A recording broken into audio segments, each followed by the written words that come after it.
When you're fleeing a war zone with a gunshot wound and somebody offers you a ride, you don't ask where they're headed. That's how I ended up stranded at Russia's gas station at the end of the world, an oil rig in Antarctica.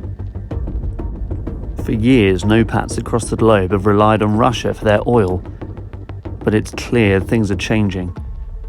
Russia and America seem to be at each other's throats. Just as we arrived, Russia decided to cut off oil to NOPATs.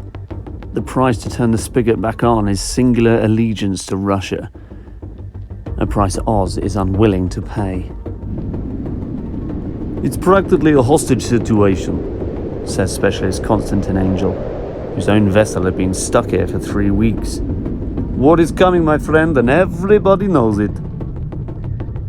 His words are prescient. Not a minute later, claxons burst to life as an American destroyer appears on the horizon.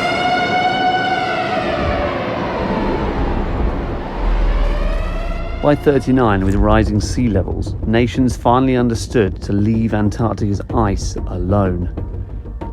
That is, except Russia, who secretly violated an international treaty protecting the continent from drilling.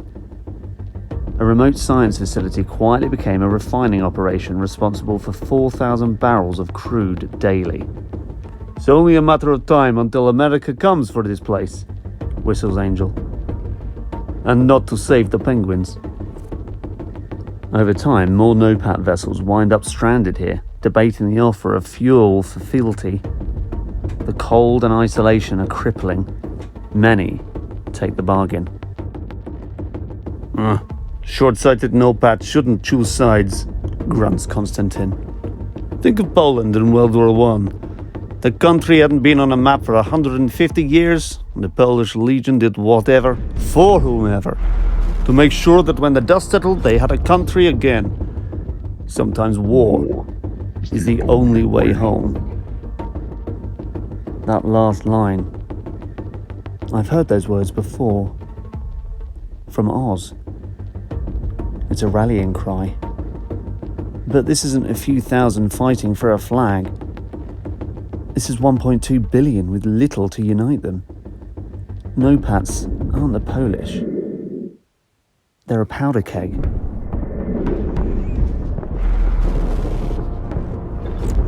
After the klaxons start, the sound of 2 starbursts rattle the ice shelves from the shore.